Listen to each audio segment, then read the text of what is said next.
Welcome back to a new video.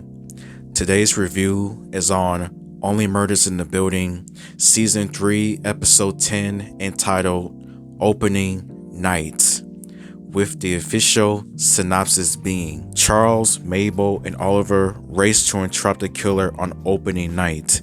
As the musical thrills its Broadway audience, the trio brave further twists and turns from behind, above, and all around the stage. And before I give out my review, please like the video, dislike the video, click on notifications, follow me on Instagram and Letterboxd for more reviews. Season 3 has come to a close and I have a lot of things to say about it. A new victim is here for Season 4, can't wait for that, but here we go. As the episode just starts off with narration from Donna as she talks about her experience with producing Broadway shows, talks about how many she's done, how many awards she has received because of her plays, and she talks about her relationship with Cliff and how it has been extremely close ever since the day he was born. And honestly, this is no ordinary mother and son relationship.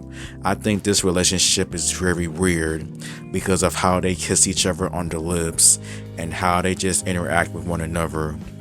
It's just very weird to me personally. But in the meantime though, with Loretta out of jail for the time being, the trio is now just trying to find ways to get Donna before it is too late. As to her and to me, ever since episode 8, she's the killer.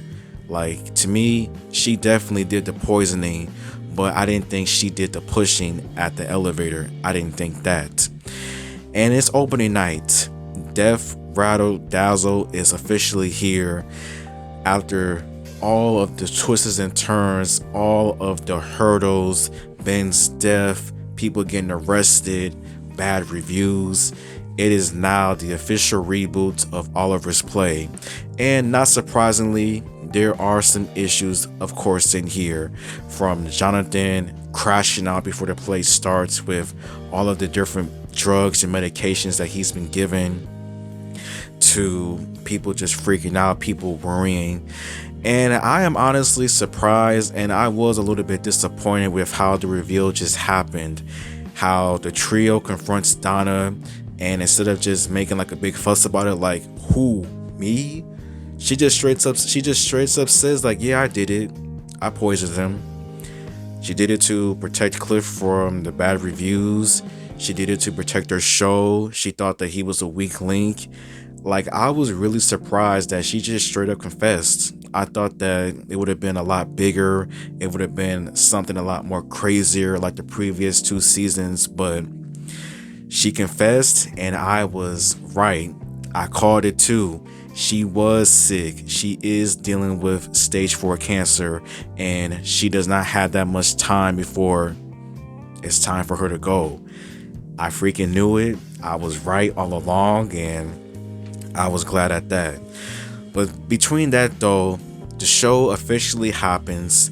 Everyone is doing their own thing, and another surprising thing that I was actually shocked is that Talbert is not a bad person.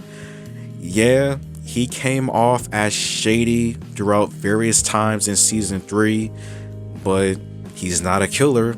He's not the murderer. Like, he can be shady all of he wants, but he's not no killer. As far as him and Mabel's relationship, I think if a season 4 does happen, I could see him coming back and their relationship continuing forward and possibly engagement, possibly marriage. Who knows? Only time will tell. But Talbert being a good person was definitely surprising. He was just very shady with what he was doing, and his possible connection to Cinder too. Like, I was really surprised at that. But another big reveal happens in here though, which was not surprising. Cliff and Mabel talk, and Mabel basically confronts Cliff about her suspicions, and what she knows is that he was the one that pushed Ben down the elevator. And this part was interesting. I'm glad with how they did it, as I had a few people in mind. It was either Donna, Cliff, or Tobert that pushed Ben down the elevator. And the way that he did it too was just kind of gruesome and cold-hearted. How he did it for his mom. He says it was an accident, and just how he did not mean to kill Ben. And no matter what, how people think, yeah, Ben was definitely not the best victim in this season, but I did feel bad for him after the last episode and what he was dealing with, and how he was just making jokes at Cliff too, calling him boy, saying I'm gonna call the cops. That's where he messed up at. He should have just left the building and then called the cops. But yeah, a whole big fuss happens, and Cliff trying to turn himself into a t-shirt is not surprising, because no one wants to go to jail. Jail is a bad place.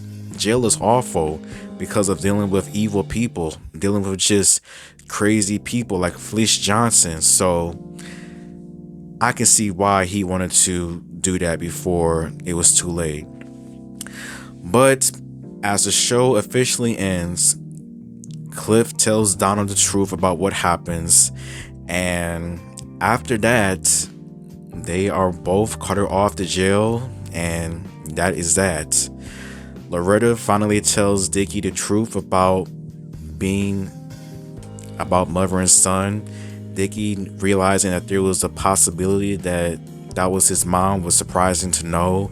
Like, this episode had a lot of just feel good moments in here, a lot of moments where finally it happened, and some moments that I wish was a little bit better.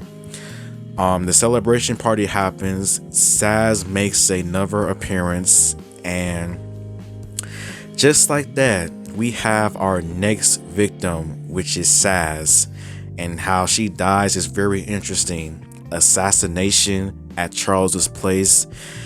That just leaves me with just a lot of questions, but that is how basically episode 10 ends and season 3 as a whole.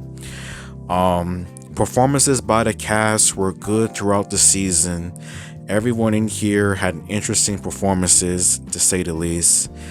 I am not surprised. I'm kind of disappointed that Donna just straight up confessing was not as big as I wanted it to be. Cliff, however, his reveal was definitely interesting.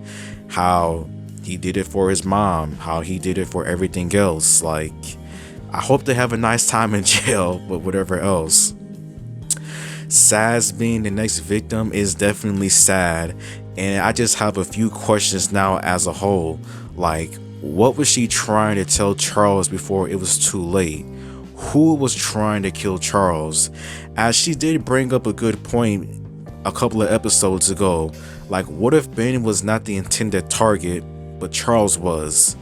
Like, who would have wanted Charles dead? Like, who wanted to kill Charles that bad to the point that they were trying to do everything that they could, from the sandbag and now the assassination? The fact that Joy text messages Charles before Saz gets killed is a little bit suspicious. I just have a lot of different questions. Like, as far as my suspects go now, I could see it being possibly Joy. She's pissed off with how things ended, saying that Scott Bakula says hi. Like, what if Scott Bakula tried to kill Charles? Like, what if she hired Scott Bakula to kill Charles after how things ended off? What if it's a former ex of Charles that we haven't seen yet, or possibly Jan? Like, whoever tried to assassinate Charles is definitely somebody from his past, more than likely somebody we have already seen in here. And yeah, it's going to be interesting to see Jane Lynch in season 4. I'll say that. But season 3 as a whole, I thought it was pretty good. I thought that there was some things in here that could have been a little bit better when it came to certain plot moments and certain characters as a whole. Like, I thought that Cinda Canny would have had a much bigger presence in season 3 when it came to Mabel, possibly working with Tallbirds. Like, the fact that she came back for only one appearance and nothing else happened was disappointing, and just certain moments as well in here too that could have been better.